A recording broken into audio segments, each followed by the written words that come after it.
Graça e paz, irmãos. Tome o assento, Deus seja louvado. Glória a Deus por todas as coisas, irmãos. Deus seja louvado. Estamos de volta à casa do Senhor. Estivemos aqui pela manhã, bênção, tempo precioso, na presença daquele que é digno de honra e de glória. Fato é, irmãos, que habitualmente, a rigor, Dia dos Pais, Dia das Mães, acontece um fenômeno. Não só na IPF, mas em tantas outras igrejas, o pessoal sai para almoçar e muitos não voltam para o culto à noite, mas nós estamos aqui, irmãos, alegres, felizes, contentes e satisfeitos em Deus. Isso nos basta, irmãos. Que alegria poder estar de volta aqui à casa do Senhor e poder ouvir a palavra do Senhor. Que alegria poder compartilhar a Escritura. Esse é um lugar, irmãos, em que a Bíblia é ministrada, pregada, ensinada. E a minha oração desde já é que Deus, mais uma vez, nos ensine nesta noite. Assim como aprendemos pela manhã, por certo, Deus haverá de edificar o seu povo através da santa e preciosa palavra. Aleluia. Irmãos, nós estamos na caminhada expositiva do livro de Eclesiastes. Nós fechamos o capítulo 1, irmãos, e a nossa proposta nesta noite é olhar para todo o capítulo 2, que eu já lhe convido para que você possa abrir o texto, Eclesiastes capítulo 2.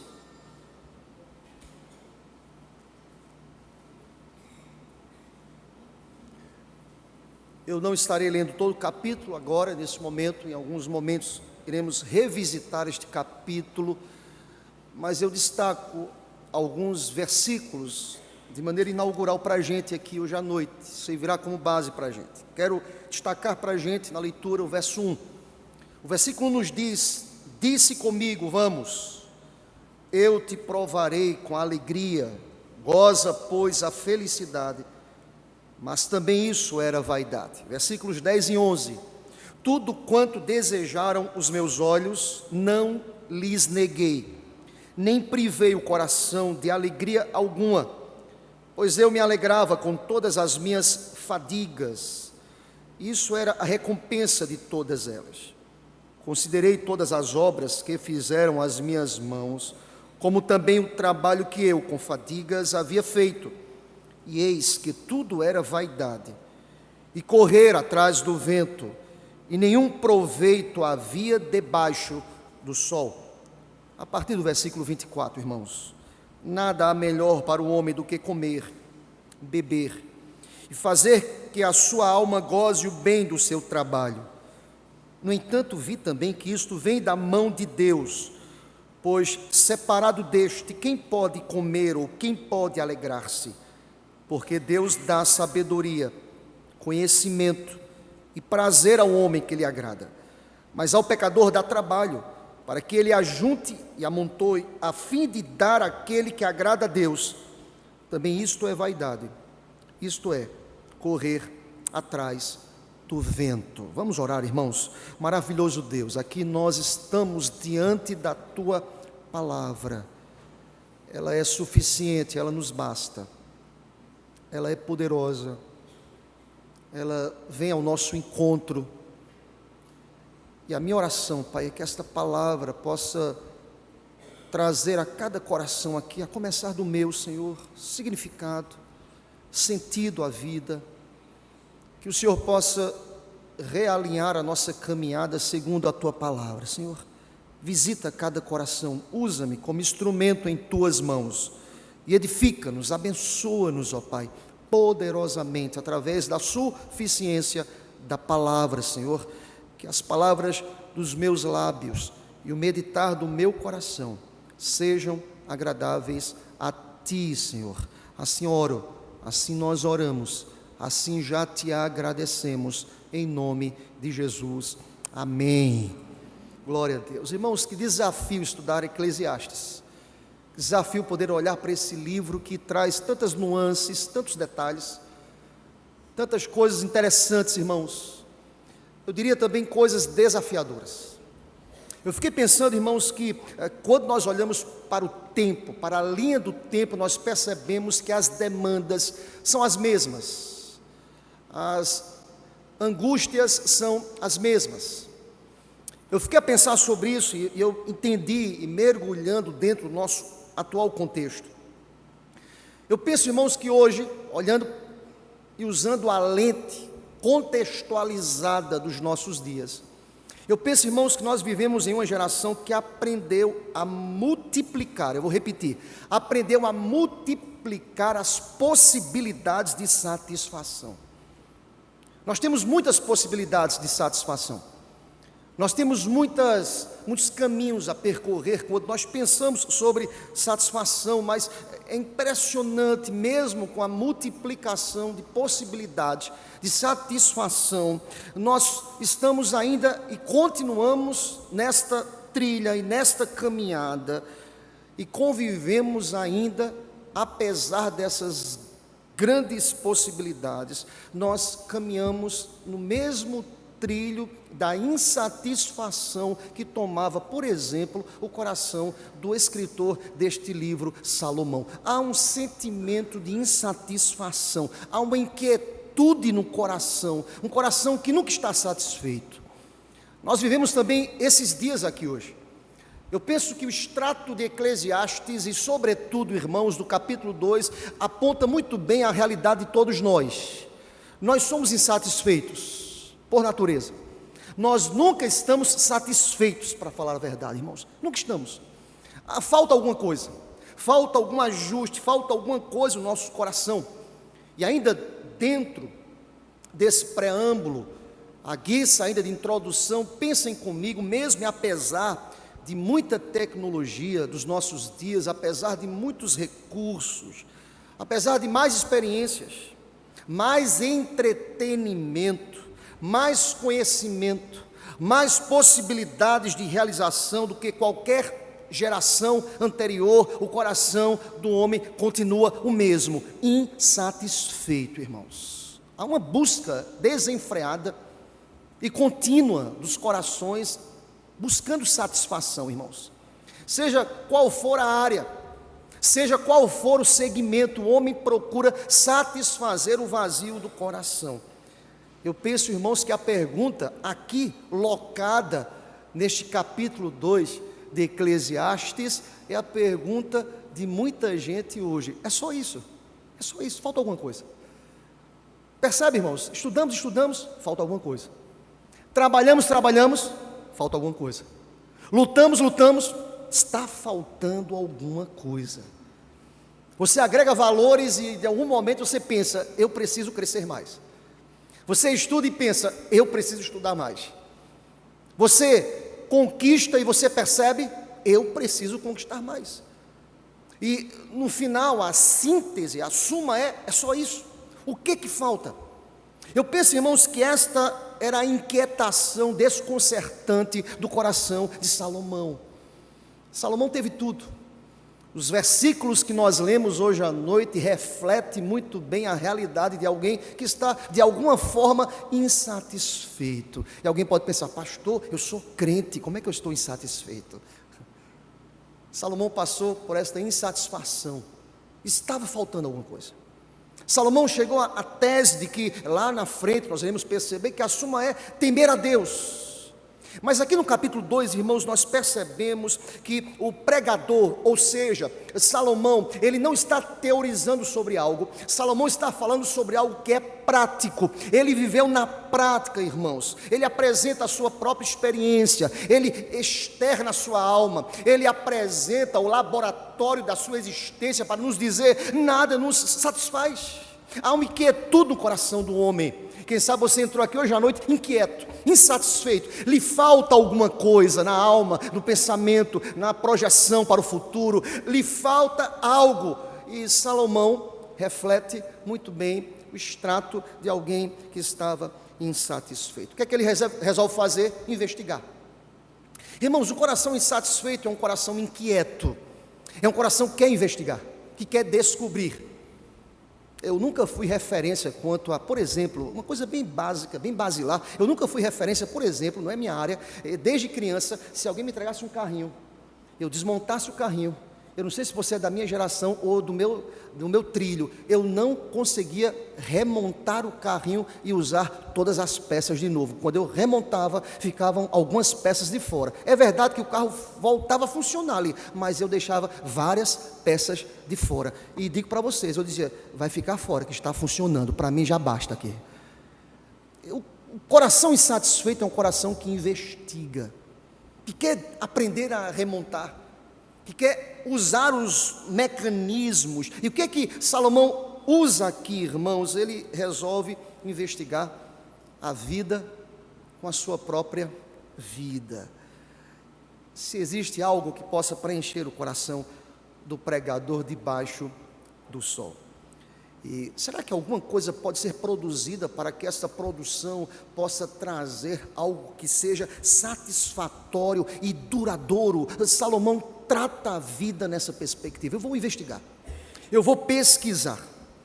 Eu fiquei pensando sobre isso, irmãos, que curiosamente, eu não sei se vocês, claro, a leitura é muito rápida aqui do capítulo 2, mas ao estudar o capítulo 2, sabe de quem eu lembrei, irmãos? Eu vi aqui muita semelhança entre a filosofia existencialista que surge ali depois da Segunda Guerra Mundial, e ali no final do século XIX, início do século XX, diante das frustrações que a guerra produziu no coração do ser humano, frustrações na ideia do que diz respeito ao conhecimento, à ciência, ao progresso necessário.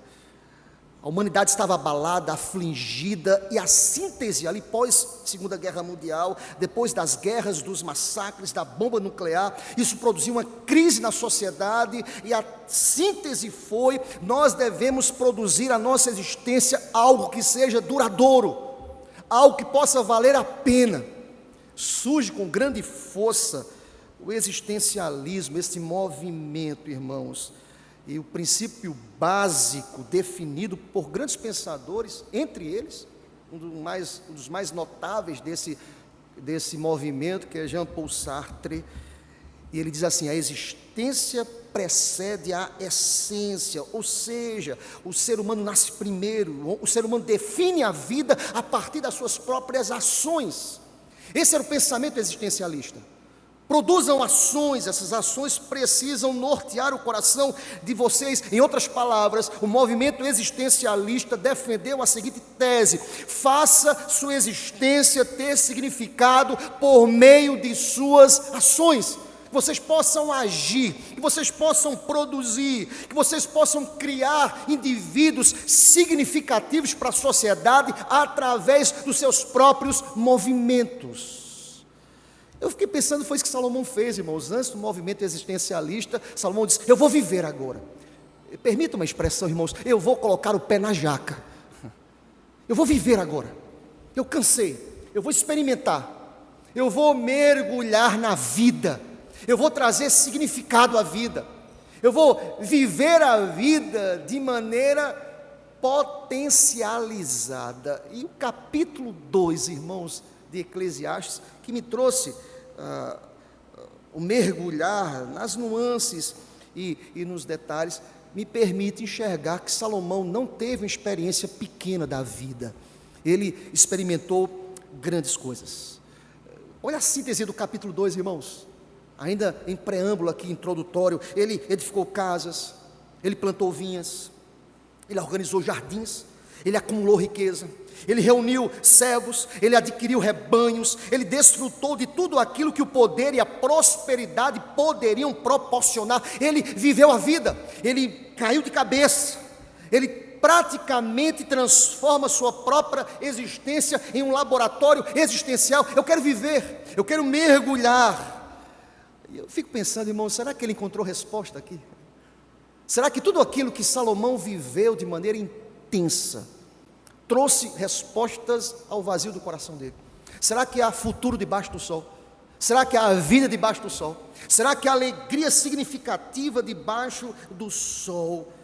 E nós iremos perceber, irmãos, na leitura desse capítulo 2, irmãos, que esse capítulo, eu penso, irmãos, é extremamente contemporâneo, traz respostas ao nosso coração inquieto.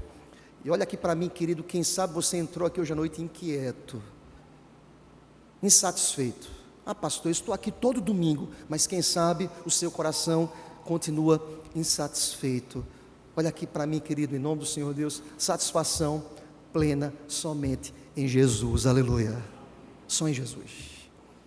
Por mais que eu busque, por mais que eu procure, por mais que eu mergulhe, por mais que eu procure trazer significado à vida, satisfação plena somente em Jesus. Eu tenho citado aqui este livro, irmãos, e o recomendo, eu quero reiterar a nossa recomendação do Emílio Garófalo Neto, o livro Isto é Filtro Solar. E ele nos ajuda a compreensão aqui, trazendo o seguinte comentário, ele diz assim, olha, ele percebe que aqui no capítulo 2, olhando e usando as lentes aqui usadas por Salomão em Eclesiastes, ele percebe que a vida debaixo do sol é marcada por tensão. Alegrias reais, mas elas são passageiras. Realizamos grandes coisas, mas elas não permanecem. Conquistamos aquilo que desejamos, mas logo desejamos outra coisa. Ou seja, olha a síntese aqui definida por Emílio Garófalo, olhando para o capítulo 2. Pense comigo, a criação, guarde isso no teu coração, a criação é incapaz de carregar o peso que colocamos sobre ela, porque é criação, é incapaz de carregar o peso que nós colocamos sobre ela. Deixa eu explicar para vocês essa frase. Às vezes nós criamos muita expectativa nos outros, naquilo que foi criado, nas coisas. Nós projetamos sobre isso, dizendo, isso é satisfação. É bom viajar, irmãos, é bênção. Eu falo isso com muito frescor, porque eu acabei de voltar de Manaus, uma bênção. Eu prefiro Maceió. Ô terra boa. Lá é quente demais, meu irmão, misericórdia. Mas é bonito, você vê, saindo de Manaus, eu tirei uma foto no meu celular, o encontro Rio Negro e Solimões. Eles não se misturam, coisa linda. Outra coisa chamou a atenção viajando aí, que eu não conhecia Manaus. Interessante, irmãos, a aeronave passa 2 horas cortando a floresta. Coisa linda, só verde, coisa linda, irmãos. Que riqueza nós temos. É bom viajar, é bom ir para outro local, é bom conhecer, é bom investigar. É bom você olhar, quem sabe ali no seu celular, um lugar que você acha bonito, interessante, mas quando você chega, você faz o registro e fala, que coisa boa, eu conheci esse lugar. Mas é interessante, irmãos, que essas coisas não conseguem preencher o coração do homem, ou seja, a criação é incapaz de carregar o peso que colocamos sobre ela, é incapaz, não consegue, não corresponde, não preenche. Quantas pessoas que até mesmo dentro das igrejas, que estão aqui dominicalmente, lançam até mesmo pela própria religiosidade uma satisfação, isso não resolve, irmãos. E Salomão chega à tese de que ele pagou o preço de lançar sobre a vida respostas, e nós iremos investigar isso aqui de maneira muito pontual nesta noite, em nome de Jesus, amém, irmãos? Eu quero lhes dizer, desde já, queridos, que fazer essas coisas não é pecado. Deixa eu explicar isso para vocês. Alguém pode olhar para o capítulo 2 de Eclesiastes e falar, meu Deus, então não pode fazer nada disso? Pode e deve. O problema é como nós equacionamos isso. O Criador, estão somente a Ele a honra e a glória pelos séculos dos séculos. Amém. A criação tem que viver como criação.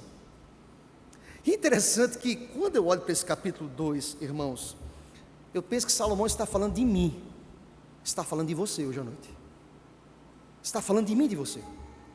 Eu me identifiquei aqui, irmãos. Eu olhei para esse capítulo 2 e percebi, irmãos, algumas semelhanças. Claro, deixa eu fazer aqui uma divisão justa, né?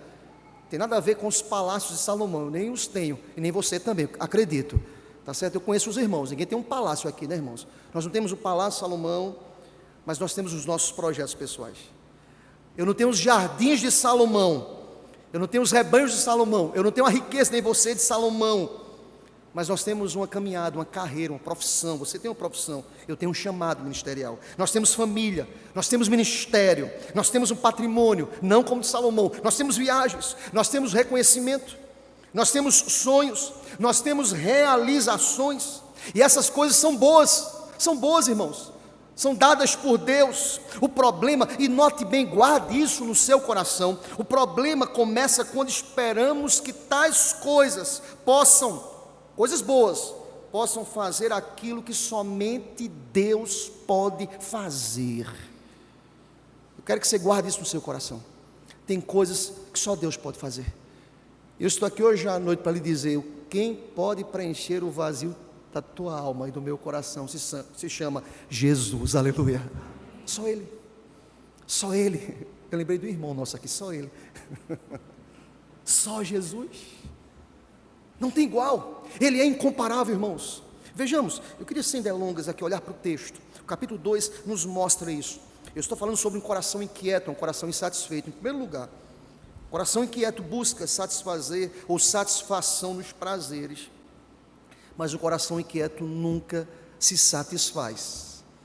Ele busca nos prazeres, mas o coração nunca se satisfaz. Vejamos isso, do verso 1 ao verso 11, eu vou ler alguns versículos, acompanha comigo, olhem o que Salomão falou. Primeiro ele diz assim, no verso 1, eu te provarei vida, com alegria, goza pois a felicidade, mas também isso é vaidade.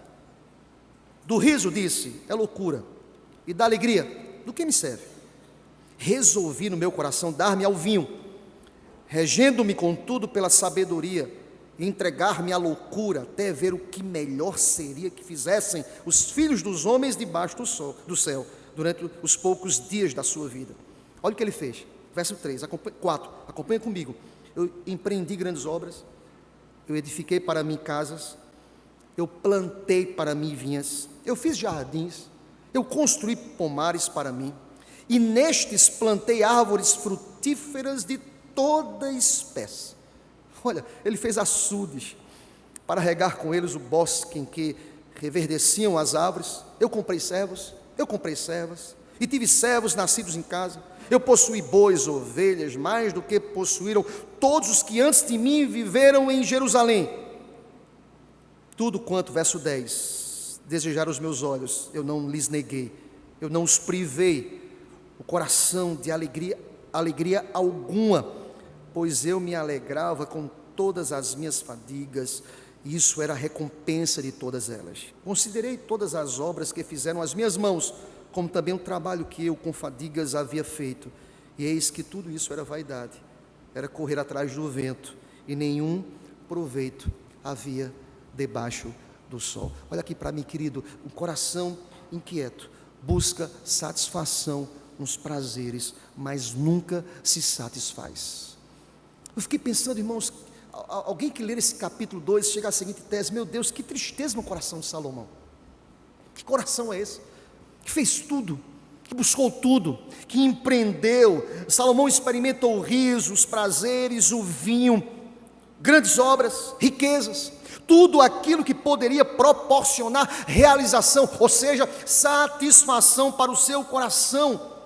Porém, o final de tudo isso, sabe o que ele diz? Ele diz, isso era correr atrás do vento, isso é vaidade, isso é fumaça.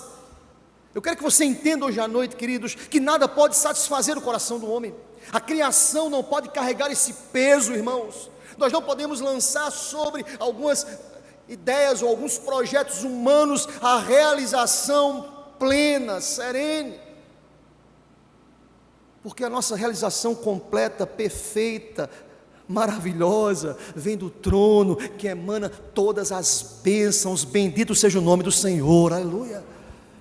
Um coração inquieto, um coração que quer se satisfazer. Tem pessoas que procuram satisfazer através do casamento, dos filhos, do trabalho, da própria igreja, do envolvimento no reino. Pastor, isso é bênção? Tudo isso é bênção, irmãos, mas isso não satisfaz o coração do homem.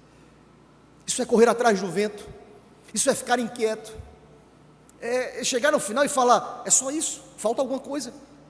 É aquela pessoa que conquista e chega ao final, a seguinte tese, acabou, eu não tenho mais o que conquistar, Alexandre o Grande, eu não tenho mais o que conquistar, há uma insatisfação constante, e eu quero que você entenda hoje à noite, e nós precisamos entender isso, que aquilo que alegra o coração, não necessariamente consegue satisfazer o coração da gente. Satisfação eu só tenho em Jesus, aleluia, só em Jesus.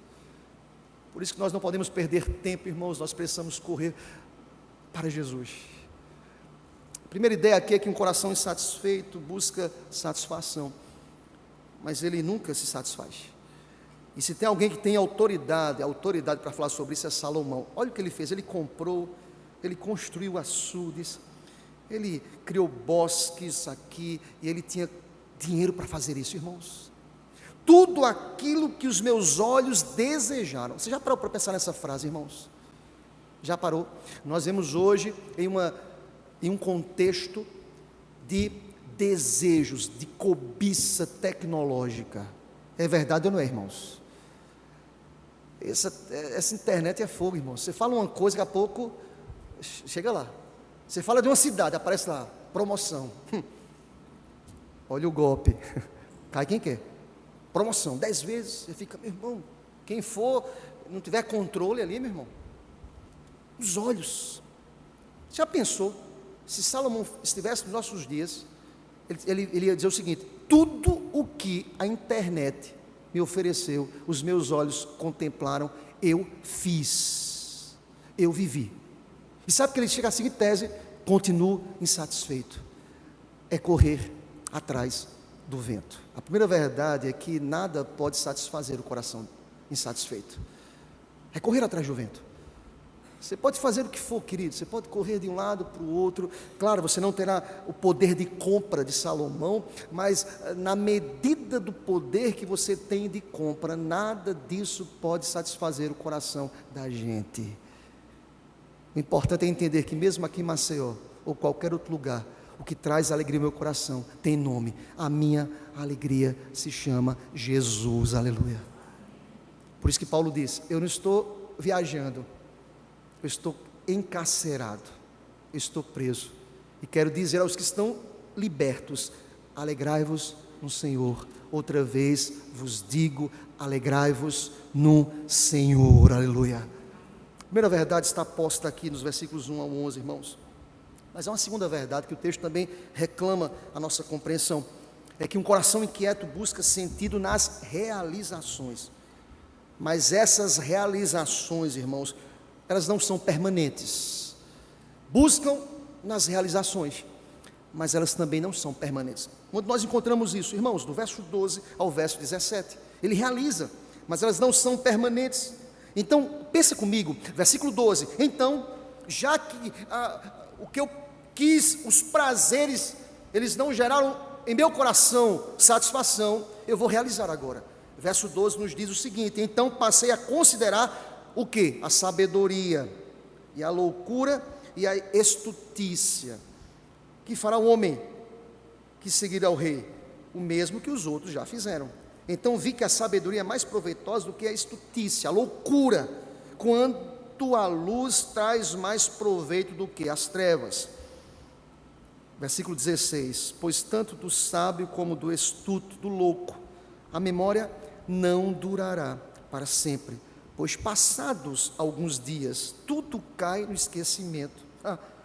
Morre o sábio, e da mesma sorte morre o louco, o imprudente.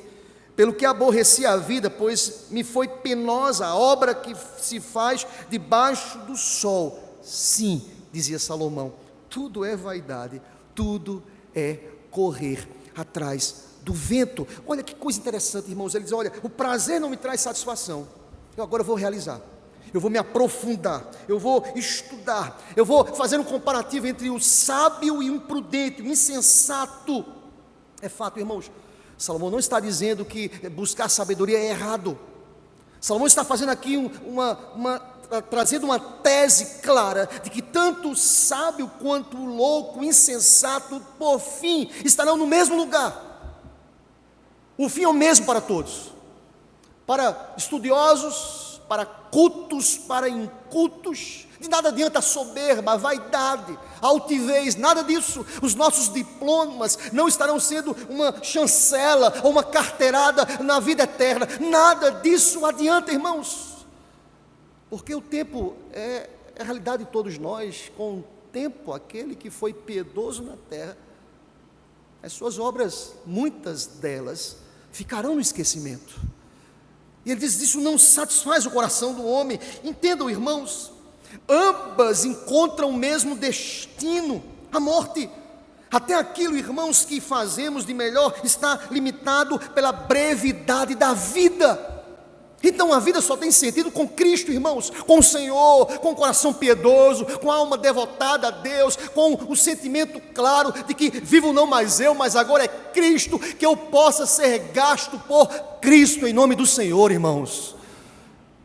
Esse é o desejo de cada coração que entende que a vida só tem sentido com Cristo. Olha aqui, eu quero te dizer nesta noite: estudar não é problema, conhecer não é problema, mas essas coisas, elas têm significado quando Cristo, e tão somente Cristo, traz significado a essas coisas em nome de Jesus. É Jesus, é Cristo, é a alegria de ter Cristo.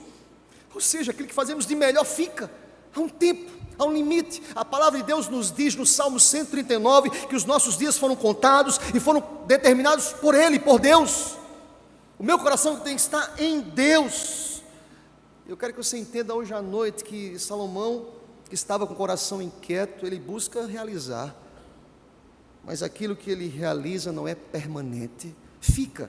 É interessante essa tese aqui, irmãos. Eu fiquei estudando esse texto pensando: meu Deus, é tudo vaidade. De nada adianta projetar o meu nome, besteira, irmãos. É melhor sentar nos últimos lugares. Isso é Bíblia, Novo Testamento. Senta nos últimos lugares, para que você possa ser convidado para a festa, para os primeiros lugares. Presta atenção, irmãos. Ah, pastor, mas ninguém irá me enxergar aqui. Tem aquele que tem as rédeas da história em suas mãos. Ele levanta quem Ele quer. Você crê nisso? Diga amém. Eu creio. Eu não preciso dizer: Deus, estou aqui. Ele vê, meu irmão. Eu lembro de Elias. Elias foi e ficou recluso numa caverna, com medo de uma mulher que se levantou contra ele. Eu fiquei pensando, irmãos, Elias estava frustrado com a vida, não foi, irmãos? Alguém defende que Elias estava em depressão. Crente pode ficar deprimido? Pode, irmãos. Nós somos limitados. Crente pode passar por momentos difíceis? Pode, sem problemas. Eu estou citando Elias, mas eu tenho tantos outros exemplos na Bíblia. Ele ficou ali recluso na caverna. Aí Deus foi atrás de Elias. Diz a palavra que ele não falou no trovão, ele não falou numa tempestade. A expressão usada ali no texto é que Deus fala com Elias no cicio. Sabe o que é isso, irmãos? Deus falou com ele no silêncio. Uma vez um pastor amigo meu falou assim: gente, a gente fala tanto que às vezes nós esquecemos o silêncio. Você já fez o teste do silêncio, irmãos? Fica em silêncio. Fica em silêncio.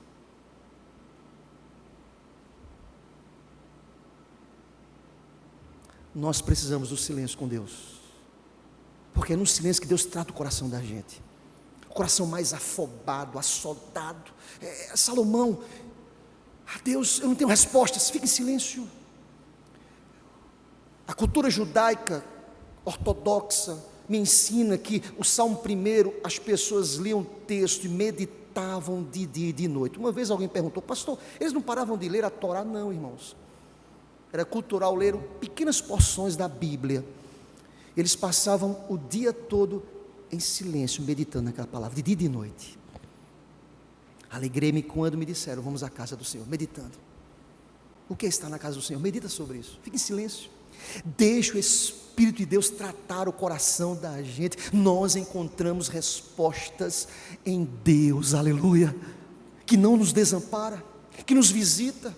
Salomão chega à tese que nada do que eu possa produzir com meu conhecimento é diferente ao final daquele que é astuto, daquele que é tolo, daquele que é louco. O fim, a morte, É o mesmo fim, é o mesmo decreto final. Todos nós iremos chegar ao fim, os nossos dias estão contados. O que traz satisfação, pastor? O que traz realização? É a certeza de que Deus está guardando o nosso depósito até o dia em que Cristo voltar, aleluia. Isso traz satisfação ao coração da gente, irmãos, porque nós oscilamos como Salomão. Irmãos, seja sincero, em algum momento você pensou assim: meu Deus, será que vale a pena fazer o que eu estou fazendo? Quem já pensou nisso? Levanta a mão. Não, Deus sabe. Será que vale a pena? Eu estou aqui cansado, vale a pena isso? Deu vontade de jogar tudo para cima. Outro dia, de vez em quando Rebeca me dá esses vídeos. Rebeca me deu um vídeo de um oriental acampando, não foi, Beca? Numa chuva. Aí disse: pai, assista esse vídeo.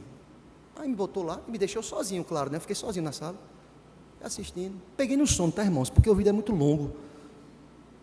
Mas a cena do vídeo, para que eu possa passar para vocês, era um oriental que chega com o seu carro numa floresta, na chuva, todo o som, todo equipado. Ele vai abrindo o equipamento, abre a mala de equipamento, monta a sua barraca, tudo sozinho. Ele e um petzinho, um cachorrinho.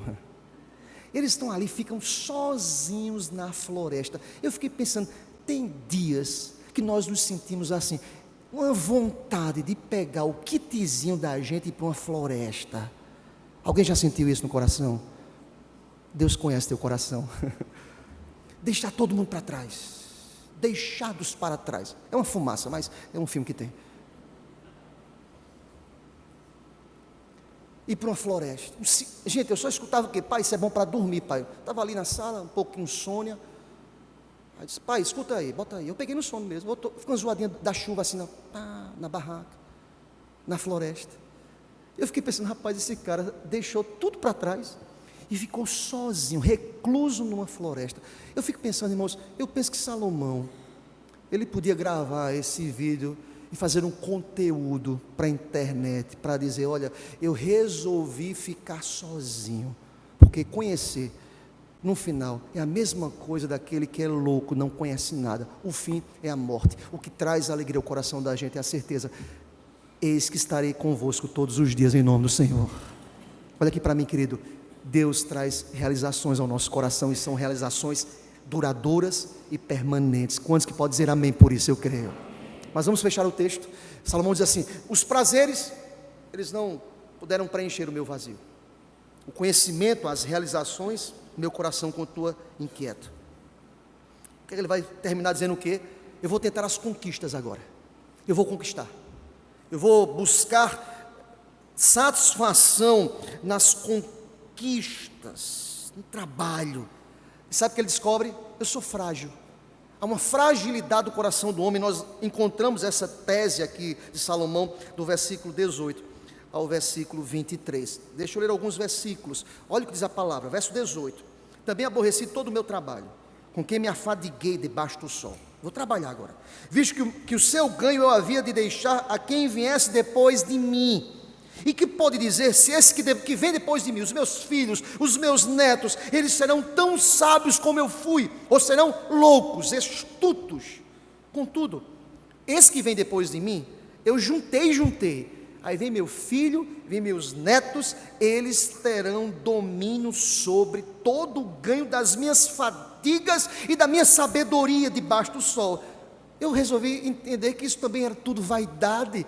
Veja, irmãos, Salomão estava em crise aqui. Eu vou trabalhar, eu vou lutar, eu vou acordar cedo, eu vou acordar de madrugada, eu vou arrumar tudo certinho, eu sou sistemático, eu faço tudo certinho, eu sou precavido, eu sou previdente, mas eu vou deixar tudo para uma próxima geração. Eu não sei se os próximos que virão, meus filhos e os meus netos, terão o mesmo cuidado que eu tive para juntar.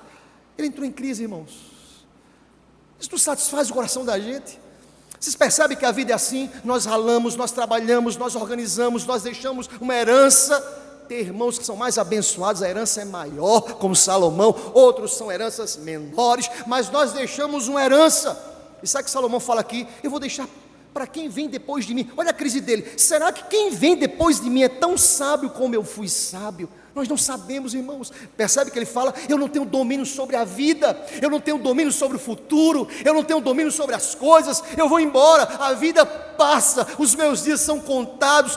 Presta atenção, deixe de andar ansioso pelo dia de amanhã, querido. Deus está no controle do futuro, aleluia. Sabe o que Salomão me ensina aqui? Descansa o coração. Eu não sei se meu neto vai ser mais sábio, se ele vai ser prudente, não sei, irmãos. Sabe quem cuida dele, que cuidará dele? Bem-aventurados são aqueles que temem ao Senhor, e verão os filhos dos teus filhos. Quem cuidou da minha vida, haverá de cuidar dos meus filhos, haverá de cuidar dos meus netos, haverá de cuidar de toda a minha geração.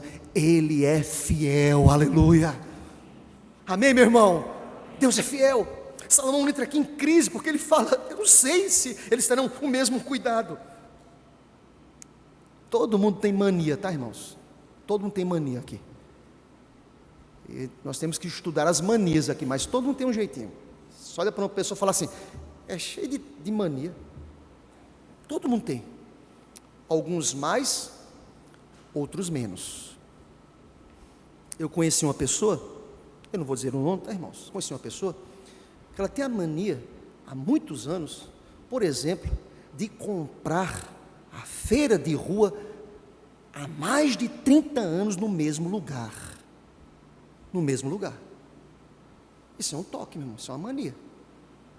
E se ele chegar na feira lá, livre, a barraquinha que ele compra não estiver lá, pronto, ele fica: meu Deus, mas é a mesma banana, mas ele só compra nessa barraquinha. Isso é uma mania. Ele fica: meu Deus, rapaz, tem uma coisa errada aqui. Mas tem banana não, mas aquela banana, aquela fruta é fora da curva. E essa pessoa, uma vez eu fui fazer feira para ela. Eu disse: eu vou comprar tudo diferente, para ver se ele percebe. Eu comprei tudo diferente. Ele só comprou nessa barraca, eu comprei na outra. Comprei tudo diferente. Comeu do mesmo jeito. A essa pessoa disse assim: eu voto e vou fazer no mesmo lugar.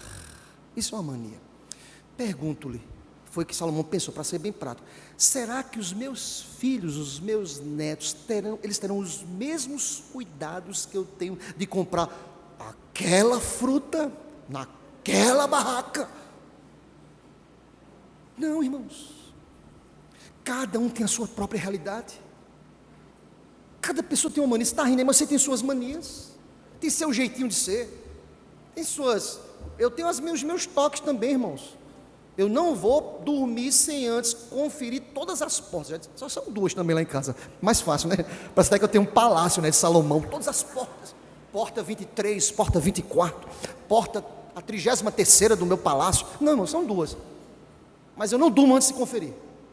Não durmo. Às vezes, e já aconteceu, eu ir dormir, aconteceu por alguma razão, e de manhã eu estou a porta aberta, irmãos. Por quê? Porque a família espera que eu confirme a porta. É uma mania isso, eu não vou não. Às vezes estou deitado aqui, eita meu Deus, a porta. Aí eu vou lá, no meu palácio, e vou conferir, fechado. Nós temos as nossas manias. Sabe o que Salomão fala aqui? Do que adianta? Ele não está dizendo para você não ser previdente. Entenda, Salomão. Ele não está dizendo para você ser irresponsável.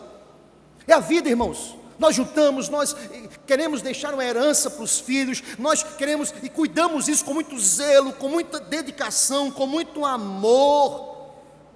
Mas presta atenção, o meu trabalho, quando se transforma, irmãos, em fonte de identidade, de segurança, sabe o que Salomão fala? Isso torna-se vaidade. Eu conquistei, eu deixei, nada disso. Até aqui o Senhor me ajudou, aleluia. Eu peço a Deus todos os dias: Deus, se em algum momento eu pensar que é por mim, traz ao meu coração a memória. Quero trazer à memória o que me pode dar esperança. Ebenezer, até aqui não me ajudou o Senhor, aleluia. Porque eu só estou em pé porque Deus permite.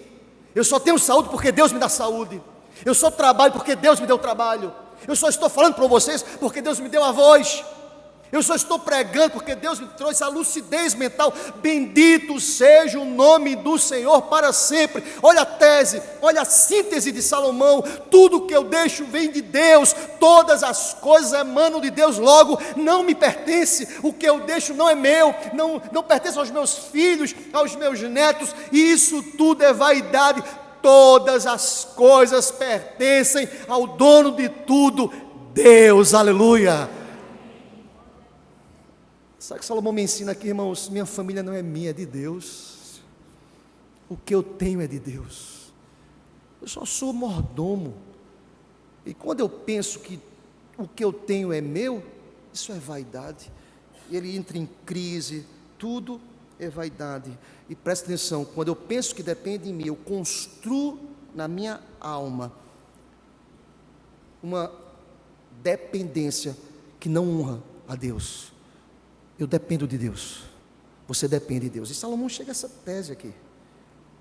Olha o versículo 21, acompanha comigo. Porque há homem cujo trabalho é feito com sabedoria, ciência, destreza. Contudo, deixará o seu ganho como porção a quem por ele não se esforçou. Também isto é vaidade e é grande mal. Verso 23, porque todos os seus dias são dores, e o seu trabalho desgosto. Até de noite não descansa o seu coração, também isto é vaidade. Sabe o que Salomão está falando? O que é que adianta, querido? Passar noites e noites angustiado, ansioso, meu Deus, como será o futuro dos meus filhos? O que eu vou deixar de legado? Não adianta, querido. Quem sustenta a tua casa é o Senhor, aleluia. Amém, meu irmão? Descansa o teu coração, descansa a tua alma. Aí sabe que como ele termina esse capítulo 2? Ele termina de maneira esplendorosa. Ele chega à síntese e à ideia que o coração que está inquieto, insatisfeito, ele encontra a verdadeira satisfação e resposta em Deus. Olha, ele não diz assim, abandone o prazer, abandone o trabalho. Ele não fala sobre isso, irmãos. Abandone as realizações. Mas ele diz assim, ele percebe e chega à seguinte tese, irmãos: essas coisas são dádivas das mãos de Deus. Amém, meu irmão? Olhem comigo versículos 23, 24, 25 e 26, e assim fecharemos o capítulo 2. Olha, vamos ler juntos? Leia comigo, querido, bem forte, versículos 24, 25 e 26. Bem forte, irmãos. Não há do que comer, beber e fazer que a sua alma goze o bem do seu trabalho. No entanto, vi também que isto vem da mão de Deus, pois separado deste, quem pode comer ou quem pode alegrar-se? Porque Deus dá sabedoria, conhecimento e prazer ao homem que lhe agrada, mas ao pecador dá trabalho, para que ele ajunte e amontoe, a fim de dar àquele que agrada a Deus. Também isto é vaidade, é correr atrás do vento. Interessante, irmãos, a impressão que se dá no início do capítulo 2 é que Salomão está tão desgostoso da vida que nada presta na vida. Ele não diz isso, irmãos, pelo contrário. O que ele quer ensinar para a gente aqui, eu caminho para o final desta palavra, desse capítulo 2, é que todas as coisas são prazerosas quando vistas da perspectiva de que são dádivas dadas por Deus, não as coisas. Não tem coisa melhor do que comer, irmãos. Eita, coisa boa, viu, André Manaus? Tambaqui, meu irmão, aquilo ali é uma dádiva de Deus. Um peixão chamado tambaqui, irmãos, que coisa. Eu comi tambaqui na segunda, terça, quarta, quinta, sexta. Bom, André, quando eu desci no aeroporto, quer dizer, você está com a cara de tambaqui, nunca vi comer tanto. Delicioso, irmãos, maravilha. Que coisa melhor do que comer, irmãos, do que viver, do que ter prazer, do que trabalhar. Tem quem não gosta, mas é muito bom trabalhar, irmãos. Eu não sei como vocês acordam, mas eu acordo, meu Deus, obrigado pela vida. Bom demais, acordar, se deslocar, chegar sozinho, não depender de outras pessoas. Coisa boa, irmãos. Tem gente que já acorda segunda-feira, meu Deus, trabalhar. Agradeça, fariseu. Deus nos deu trabalho. Amém, meu irmão? Agradeça. Não acorda na segunda-feira reclamando da vida. Agradeça. É bênção, dádiva de Deus. Tem muita gente querendo a oportunidade que você tem, meu irmão. Você entende isso? Amém? Salomão chega a essa tese: que bom que Deus me deu alimento, trabalho, ter o que fazer. Eu entendi que todas as coisas emanam da graça e da bondade de Deus. Eu concluo essa palavra dizendo ao teu coração: a quem ou sobre quem você está lançando o seu coração? Concluo dizendo: nada debaixo do sol é suficiente para satisfazer um coração que foi criado por Deus. Um coração criado por Deus se satisfaz no Criador. No Criador. Reconhece todos os dias. Um coração que reconhece que o Criador nos deu é um coração contente. Há uma palavrinha que é poderosa: contentamento. Eu estou feliz em Deus, aleluia. Tendo o que comer, tendo o gado, diz o profeta Abacuque, todavia eu me alegrarei no Deus da minha salvação, aleluia, amém. Sabe o que é isso, irmãos? Isto é a síntese da esperança do Evangelho. Porque o Evangelho não nos convida, irmãos, não nos chama simplesmente a abandonar os nossos projetos pessoais, nossos prazeres, nossas realizações. Sabe o que o Evangelho faz com a gente? Ele nos chama para que coloquemos todas essas coisas no lugar correto. Eu não fui criado para satisfazer a minha alma nessas coisas, mas eu fui criado para a glória de Deus, aleluia. O fim principal da gente é glorificar a Deus, e eu glorifico a Deus através dessas coisas também. Eu reconheço que vem de Deus, é Deus que me deu, é Deus que me sustenta, é Deus que é o doador, é Deus que é o Senhor de todas as coisas. Que Deus aplique essa palavra a cada coração nesse lugar, para a glória do seu próprio nome. Você pode dizer amém por isso, meu irmão?